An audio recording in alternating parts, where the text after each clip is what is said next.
व्यवस्थापिका क्या है? व्यवस्थापिका क्या है? कानून बनाने का कौन कौन कार्य करते हैं? राज्य सरकार क्या है? संघ सूची क्या है? राज्य सूची क्या है? समवर्ती सूची क्या है? आइए देखते हैं दोस्तों। जैसे कि हम जानते हैं व्यवस्थापिका का अर्थ होता है कानून बनाना। व्यवस्थापिका का अर्थ क्या होता है? कानून बनाना। हमारे देश में कानून बनाने का कार्य कौन करता है? जैसे देखिए, जो हमारा संघ और राज्य के मध्य में जो विधायिकी शक्तियां हैं, इसका विभाजन 3 प्रकार से किया गया है। एक को संघ सूची, दूसरे को राज्य सूची और तीसरे को समवर्ती सूची कहा जाता है। देखिए संघ सूची क्या है।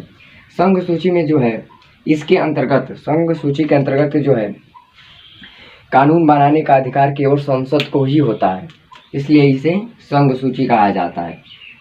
तो संसद किस पर कानून बना सकता है? रेल पर, जल परिवहन पर, हवाई जहाज पर, राष्ट्रीय राजमार्ग पर, बैंक पर, विदेशी मामले पर, स्मारक पर, संचार साधन और डाक एवं तार पर जो संसद है इन पर कानून बना सकता है।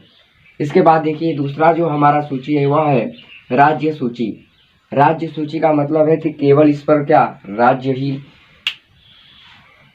इस पर कानून बना सकता है। इस पर केंद्र जो है संसद इस पर कानून नहीं बना सकता, इस पर केवल राज्य सरकार कानून बनाती है, इसलिए इसे राज्य सूची कहा जाता है। जैसे कि पुलिस पर, स्वच्छता पर, मत्स्य पालन पर, कृषि पर, सिंचाई पर, पशुधन और कारागार और सड़क पर जो है राज्य सूची यानी राज्य सरकार कानून बनाती है।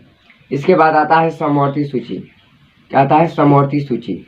देखिए समवर्ती सूची जो है इसके अंतर्गत राज्य सरकार और केंद्र सरकार दोनों ही क्या होता है, सरकार इस पर कानून बनाती है। लेकिन अगर दोनों के मध्य टकराव उत्पन्न हो जाए तो उस स्थिति में संसद द्वारा बनाया गया कानून ही मान्य होता है।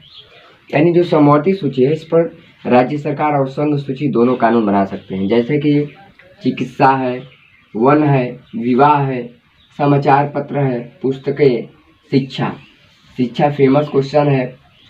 उसके बाद आता है बिजली। इन पर जो है समवर्ती सूची यानी कि दोनों राज्य सरकार और संसद दोनों कानून बना सकते हैं। अब बात करते हैं संसद क्या है। संसद क्या है यानी पार्लियामेंट क्या है। देखिए संसद जो है वो भारतीय संसद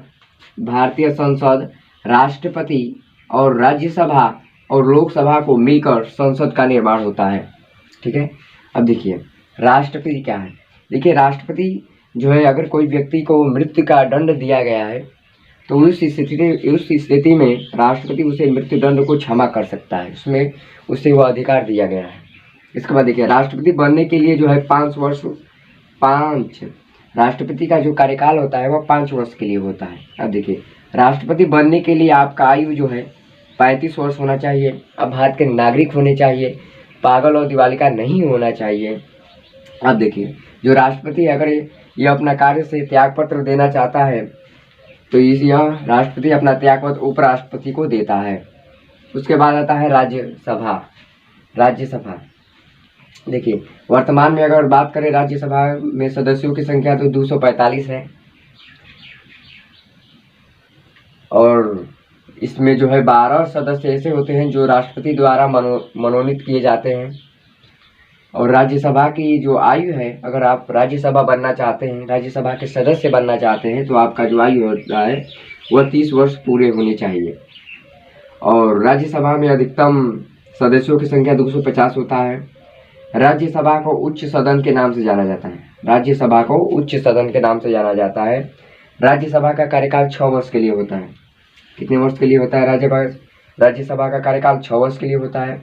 जो राज्यसभा है वह एक अस्थायी सदन है। क्या है? अस्थायी सदन है। अब देखिए इसे भंग नहीं कर सकते हैं। इसके बाद आता है लोकसभा बनने के लिए यानी लोकसभा का जो कार्यकाल होता है वह 5 वर्ष के लिए होता है। लोकसभा बनने के लिए आपकी आयु जो है 25 वर्ष पूरी होनी चाहिए। लोकसभा में इस समय अगर देखें तो वर्तमान में सदस्यों की संख्या 543 है, लेकिन लोकसभा की जो अधिकतम संख्या होती है वो 552 है। कितना है? 552। अब देखिए जो लोकसभा है इसे अस्थायी सदन कहा जाता है। क्या कहा जाता है? अस्थायी सदन कहा जाता है। अब देखिए जो लोकसभा होता है लोकसभा को निम्न सदन कहा जाता है।